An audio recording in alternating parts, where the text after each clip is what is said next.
What's going on, Big Blue Nation? Your boy Big Blue Steph with another Giants thoughts. And yeah, it's been a little bit since we had our last game against San Francisco.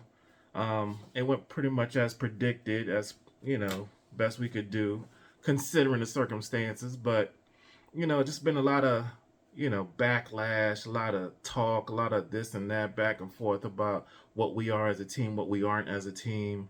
And just got a couple thoughts for y'all. Let me lay it on you.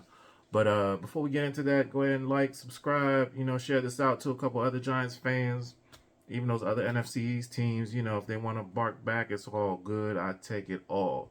But yeah, going back to where we are, as a team. 1-2. Some people predicted, yeah, best we could have been is 1-2, considering. Of course, we would have hoped for 3-0 or at least 2-1. But where we are, I'm hoping, and I've been called a homer, but I'm always, pretty optimistic about where we are as our team.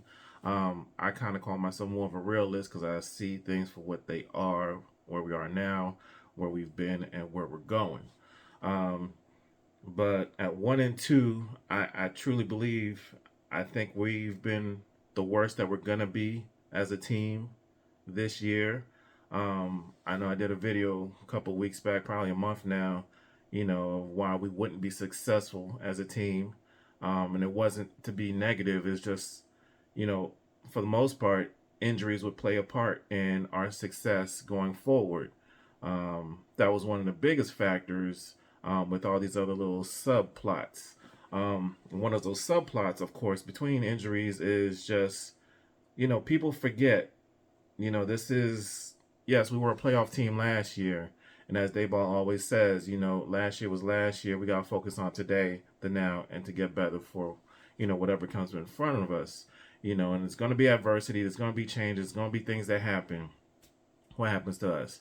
We freaking lose Saquon, maybe for a couple more weeks. We'll see how his recovery is doing. But injuries, of course, are playing a problem. Andrew Thomas on the left side, left tackle. Injuries. Come on now, that hammy.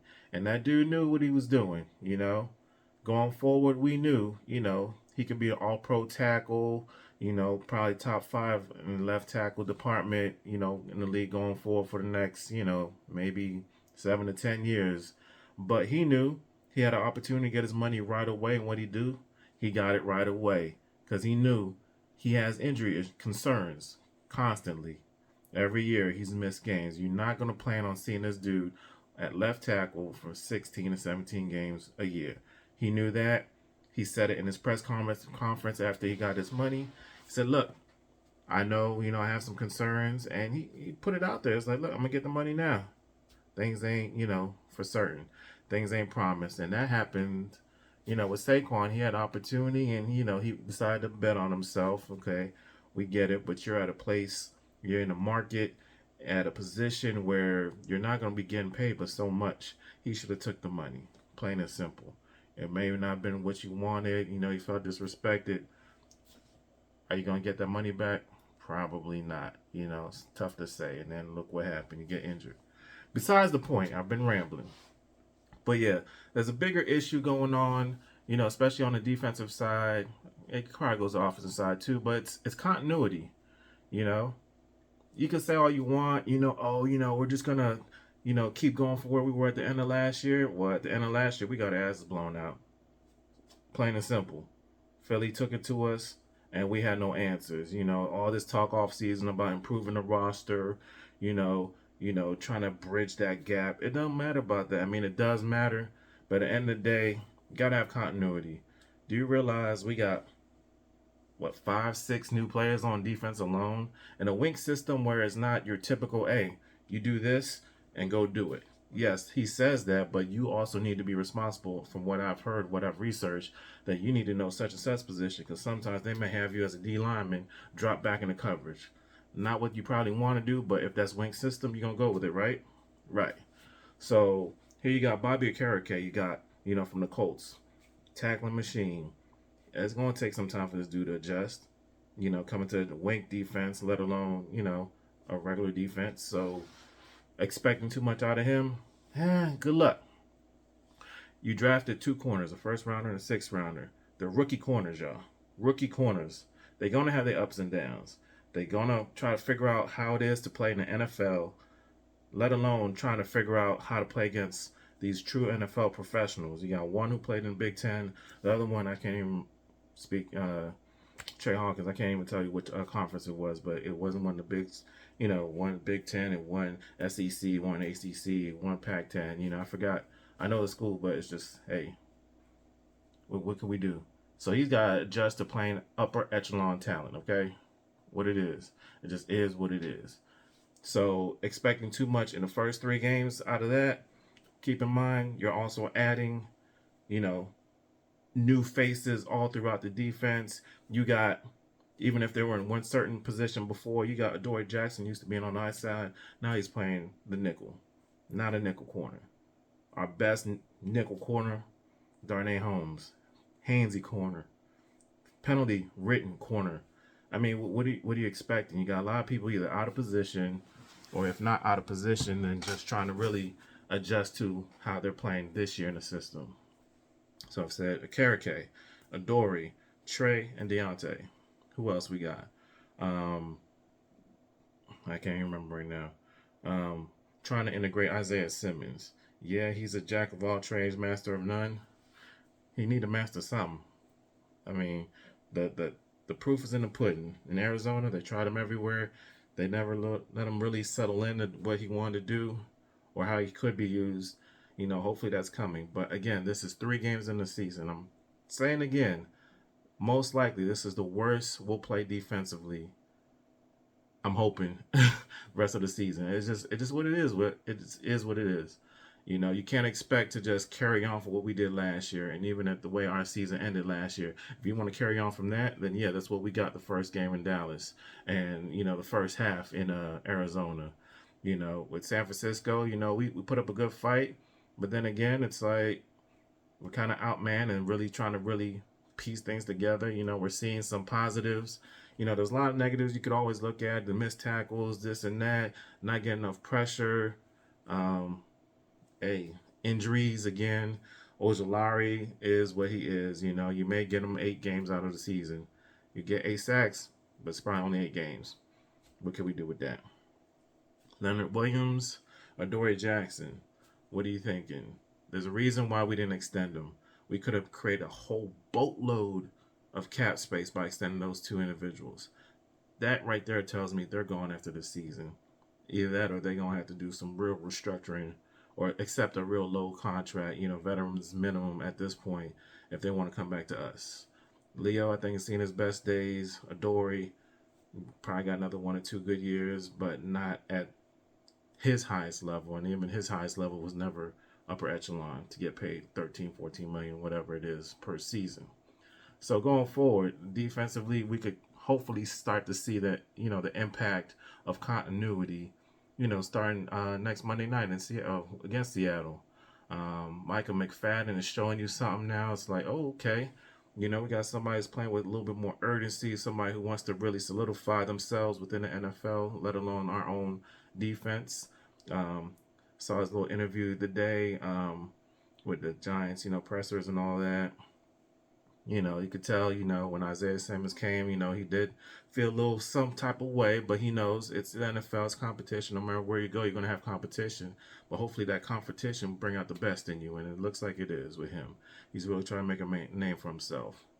And it's kind of wild. You're always reading, or hearing from these beat writers, and why don't they just do this? Why don't they just do that? Half these dudes ain't never dudes and dudettes ain't never even played. They just sitting there watching and reading. I never played football. I watch it. I've been a Giants fan for over 30 plus years. But I never played, so I can't speak specifically to certain things. But I watch, but I have played basketball. That's my game. And I know continuity is a big thing with that, especially in football when, to me, that's like the biggest team sport per se. If part of your team is not on the same page, you getting blasted. You can see how plays get blasted up, tore apart, just for, if you're looking at the old lineman. And that's going to my next point. Offensive lineman. Isn't that like probably the biggest core of a team that needs to have continuity? I mean, can you say at all Daniel Jones had the same 5 offensive linemen in front of him for 3 games in a row? I don't think we can. Probably could, but if you did, you probably saw how Daniel played between that. Daniel ain't perfect, but they sure ain't making it easier on him. I mean, you got Andrew Thomas in and out the lineup, Neal in and out the lineup, and still trying to improve on his footing, his technique, his balance, all that, trying to pass block. You know, that's rough. You got Izudu coming in playing decently. You got McKeithen coming back, missed this whole entire rookie year. This is technically his third, fourth game coming up professionally. You know, looks like James is going to be a stud, so I mean, we're good with that. Then you got your other guard situation. You got Bredesen, you got Glowinski. He need to be up out of here. Um, Let him play out this season, but he going after this season.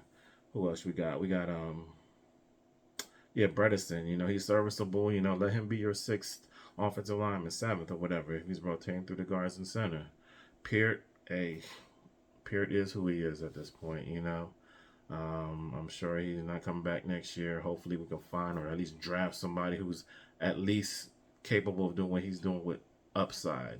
Um, it's just, but the continuity hasn't been there. So how do you expect to effectively have a running game and effectively have a passing game that allows these bombs like we saw to Hyatt in the Arizona game if you can't even drop back for 3 seconds, scan the field a little bit, make sure, the play is open. It don't happen without the continuity, the aggressiveness, and the will of a team. And if you can't say, "Oh, I know my right guard's gonna be there. He'll tap me on the side, whatever. I'm about to do this. I'm gonna have to handle this stunt. Don't even worry about it. Whatever." The continuity is not there. The communication is not there. You can rotate these guys through, but if you don't know who's gonna be on your left or on your right every time, what are you expecting? What are you expecting? It's been rough. But as a Giants fan, I'm still optimistic.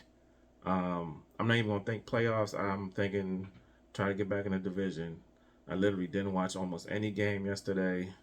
Um, in week 3, I watched parts of the Dallas game just to see how they fare against Arizona.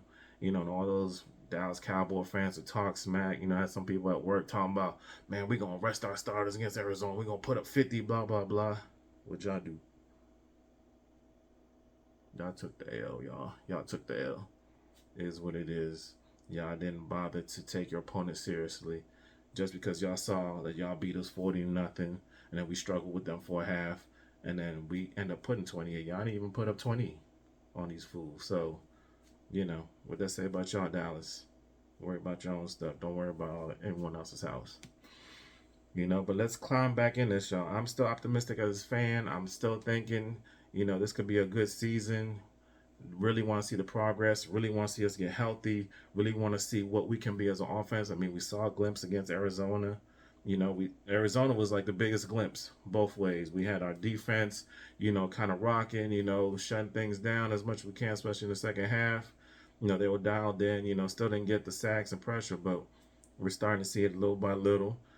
People entrenching their roles on this team, which is something that's going to go forward. And then you'll probably see that rotation slim down a little bit, except for rest and stuff like that. But offensively, we're seeing what we could be explosively, especially with Saquon. If he can come back healthy from this high ankle sprain and not let it linger, it's gonna be awesome. I'm still thinking we could probably squeak out a playoff visit, but it starts Monday night against Seattle. But anyway, y'all, I've rambled enough. There's so much more I could talk about, but I know attention span probably gets to us. So till I see you again, Big Blue Steph signing off. Catch y'all later. Peace.